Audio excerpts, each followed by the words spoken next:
Welcome everyone to another video discussion of free answer writing practice by Vajiram and Ravi. In this month of January, we are going to see the syllabus of GS2 with very much focus on prelims concepts. Let us see the timetable and understand what exactly it means. We are going to solve mains question, but we are going to also revise the prelims concept and thereby create an integrated approach for our UPSC preparation. So today we are going to see on 10th of January the fundamental rights topics. So that is the topic that we're going to see. Let us see the overview of the three questions. The very first question that we have is with respect to the writs. Now, there are different kind of writs provided in the constitution. So we are going to see the list of the same in question number 1. In question number 2, we are going to see article 19 and what are the rights guaranteed under the article. And question number 3 is with respect to the expanding scope of fundamental rights with specific focus on right to privacy, which is based on Article 21. So these are the three questions that we are going to see. Let us start with the very first question. The very first question, let us read it together. Writs stand as vigilant guardians of justice, wielding the power to safeguard individual liberties and ensuring the supremacy of constitutional principles. In light of the statement, highlight different types of writs provided in the Constitution of India. Now, if you can understand, this question is asking you a very basic demand. You have to talk about the writs in the introduction, explicit meaning of the same. You can write in the introduction in 3 to 4 lines. In the body part, you can talk about different types of writs. Over there, you can talk about the meaning and the scope of the writs. And in the conclusion, you can talk about the significance of the writs. So in the introduction, you can talk about that writs are basically certain kind of legal instruments to ensure that specific acts or rules are adhered to. So that is something you can talk about here. They are kind of summoned by a sovereign body or judicial body to ensure that specific legal or specific rules are obliged. So that is something you will write in the definition of the writs. Let us see the body aspects to understand what are the different kind of writs under Indian Constitution. So in the body, the heading 1, which is the only heading, the only demand of the question, you are going to talk about different types of writs as provided in the Constitution of India. The very first writ you can write about is habeas corpus. The meaning of the same is to have the body.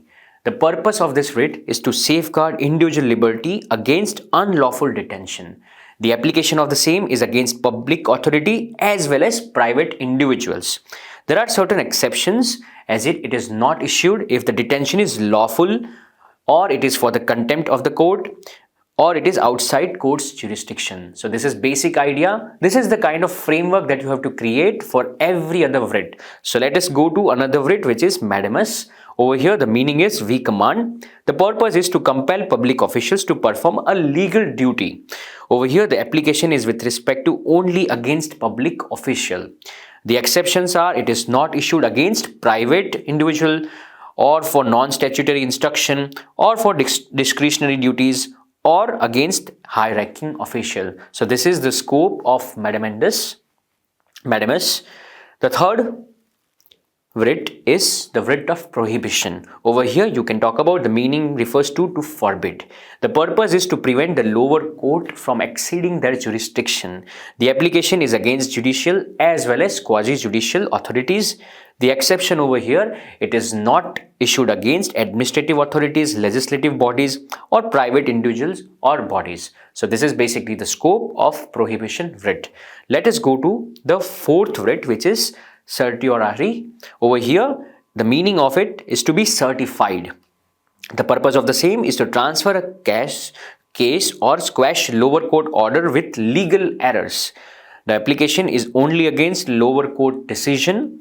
There are certain exceptions, as in it is not against legislative body or private individuals or bodies. So this is the scope of this writ. Let us go to the last writ, which is quo warranto. The meaning is by what authority. The purpose is to inquire into the legality of holding a public office. There are certain applications, as in it can be against holder of public offices. There are exceptions, as in only for substantial public offices, not ministerial or private, and can be sought by any interested person. So this is basically idea with respect to the writs that we have guaranteed under the Indian Constitution. We have seen the meaning, purpose, application and exception. Let us go to the last part of the answer, which is going to be the conclusion, where you can talk about the significance of those writs. Over here you can talk about that how they help with respect to upholding the justice aspect. They also help with respect to protecting the fundamental rights which are enshrined in the part 3 of the Constitution. It also helps with respect to maintaining the rule of law. So over here you have understood what are the different kind of writs and what is the significance for the same. So that is all for question number 1. Let us see the model answer and understand how can we inculcate the same in our answer writing practice. In the introduction, as here we can talk about that what exactly are writ. They are written order by the judiciary that commands constitutional remedies for Indian citizen against violation of their fundamental rights. So that is something you can talk about. Also, you can mention articles as in Article 32 and Article 226 for Supreme Court and High Court respectively. So they are basically essential tool for the judiciary to enforce the fundamental right guaranteed by the Constitution. In the body aspect, you will elaborate on the fundamental rights. You will elaborate on the different types of writs as provided by the Constitution. You can list down the writs. You can understand what exactly the meaning is, the purpose is, the application as well as the exception. In the model answer, we have also mentioned additional information through which you can understand in depth about those writs.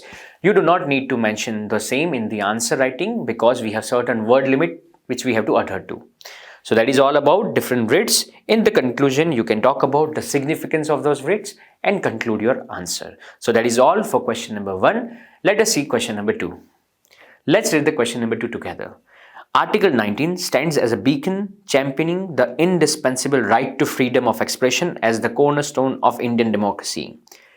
Explain Article 19 including all the 6 rights guaranteed under it.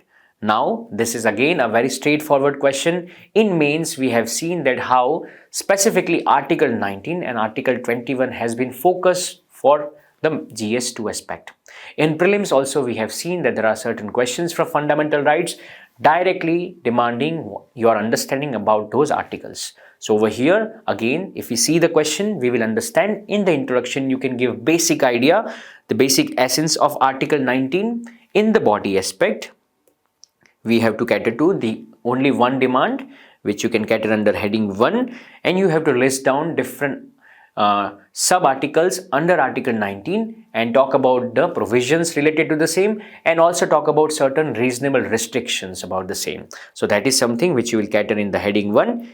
In the conclusion, you can again talk about the significance of Article 19 with respect to ensuring the democratic nature of Indian society. So that is something in conclusion you can write about.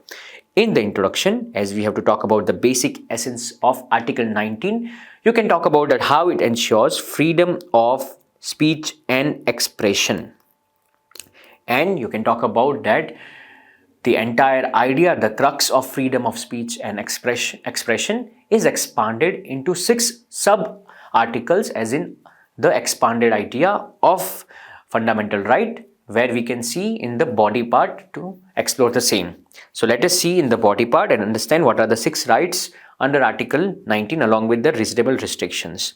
The very first is Article 19 1A, which talks about freedom of speech and expression, which guarantees the right to express your views freely. There are certain restrictions related to the same, as in you cannot incite violence, you cannot defame anyone. Again, if there is any threat with respect to the public order, decency or morality, then that right would be not in absolute nature. So that is something you have to understand with respect to Article 19 1A. The second right which is assured is freedom to assemble peacefully. Now over here you have to understand that the assembly must be without arms, and again there are certain restrictions such as that the right must not violate any kind of public order, morality, sovereignty and integrity of the nation. So that is something which is under Article 19 1B. The third right which we have under Article 19 is freedom to form association or unions, which is Article 19 1C, where we have right to form associations or unions. Again, there are reasonable restrictions about public morality, order, morality, sovereignty, and integrity of the nation. So these are the three rights. Let us see another set of three rights. The fourth right over here is freedom to move freely throughout the territory of India. The guarantee is to right to move freely within the country, where there are general restrictions such as general public interest should not be violated and protection of interest of any scheduled tribe, as we have seen that they have different kind of local self-governance. The fifth is with respect to freedom to reside and settle in any part of the territory of India, either temporary or permanently, which is empowered by the Article 19(1)(e), where there are again general restrictions with respect to general public interest, protection of interest of any scheduled tribe. And lastly, we will talk about the sixth right which we have under Article 19 is freedom to practice any profession or carry out any occupation or trade or business under Article 19(1)(g). Over here, we again have certain restrictions, as in the general public interest must not be violated, professional or technical qualification must be necessary for the practice of the same. So these are the six fundamental rights guaranteed under Article 19, along with the reasonable restrictions that we have for the same. So this is something which you can encompass in your body aspect. Let us see what we can write in the conclusion. Again, we can talk about the significance of Article 19 for the overall democratic system of the nation. You can talk about it how Article 19 empowers individual with respect to the freedom of speech and expression, along with necessary limitation to ensure that there is public order, there is respect for the morality. At the same time, national interest is also assured. Second, the Article 19 and the subsequent rights under the same fosters an environment of free expression and informed discourse. Now again, this kind of fundamental right helps not just with respect to speech and expression, but also with respect to the political empowerment that comes along with the kind of discourse that they can have, which in another way empowers the ideals of democracy. That is something, it reinforces the democratic nature of the nation. So that is something as a significance you can encompass for question number 2's conclusion. Let us see the model answer and understand how can we inculcate the same in our answer writing practice. In the introduction, you can give the basic essence of Article 19. You can also talk about it how Article 19 is exclusive for Indian citizens and it is not available to the non-citizens. So that is something you can encompass over here. You can also talk about that how they are not absolute and there are certain reasonable restrictions which you can understand in the body aspect.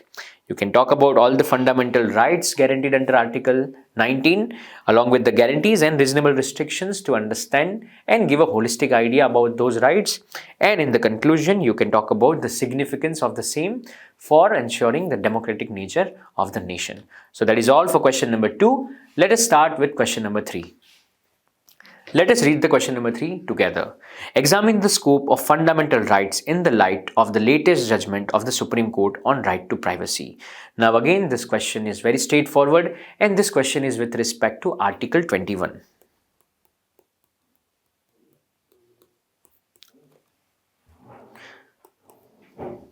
So over here, in the introduction, you can give certain context as we have to talk about the latest judgment. Now, the latest and the most powerful judgment that we have seen was 2017's Puttaswamy case, where we have explicit understanding of right to privacy, which was a kind of subset under Article 21. So that is the kind of introduction that you can start with.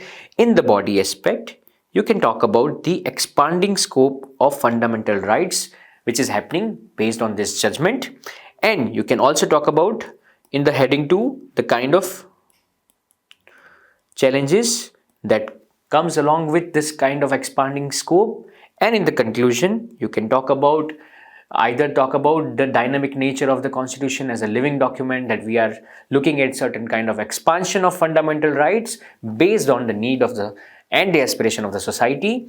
Or you can also talk about how there needs to be balance with respect to this expanding scope. At the same time, balance is needed for the national security as well. So that is something you can talk about in the conclusion. So for the introduction, you can give the context. You can talk about that how we have seen that the fundamental rights have seen certain kind of expansion, and in the recent judgment of 2017, the Puttaswamy case, we have understood the right to privacy is also a fundamental right under Article 21. So that is the kind of introduction where you can imbibe the context of certain current affairs and contemporary events. That is something you can imbibe over here. Let us start with the body. The heading 1, we will talk about the widening scope of the fundamental rights. Based on this judgment, we have seen that how now there is recognition of right to privacy. We have seen that how right to privacy is intrinsic to Article 21, right to life and personal liberty, where we have seen impact of the same. Now we have understood, now it is a constitutional right essential for individuals' autonomy and dignity. The second part, we have to understand that how this kind of expanding scope of fundamental right reflects the idea of interplay between different fundamental rights. We have seen that how Article 19, Article 14, as well as different articles of Part 3 have certain correlation with right to privacy as well. So that is how we have understood that through the expansion of scope of fundamental right through this case, we have understood that there is certain interplay of different fundamental rights as well. Third part, you can talk about that how this expanding scope impacts personal autonomy. We have seen that how this influences the decision on reproductive rights, sexual orientation, and lifestyle choices. Post this judgment, we have also seen that how it decriminalized the same-sex relationship and sexual orientation. So that is something which we have understood through the expansion of fundamental right through this kind of judgment. And lastly, we have understood that through this expansion of fundamental right, there has been certain correlation with respect to the limitation on the state. Right? We have seen that how state now have limitation with respect to intruding the private lives. So state must follow certain legality, necessity, and based on the proportionality only they can take certain actions. So these are the kind of points that you can imbibe for this heading. Let us move on to the next heading where we can talk about certain challenges and subsequent measures. Firstly, you can talk about that because of such kind of expansion, we have seen hurdles in enforcing this kind of rights, where we are talking about certain kind of data protections law, but we do not have certain kind of legal framework to ensure this kind of right is also realized. So these are the challenges which you can talk about. Again, we have seen that how there must be caution against misuse for patriarchal attitude.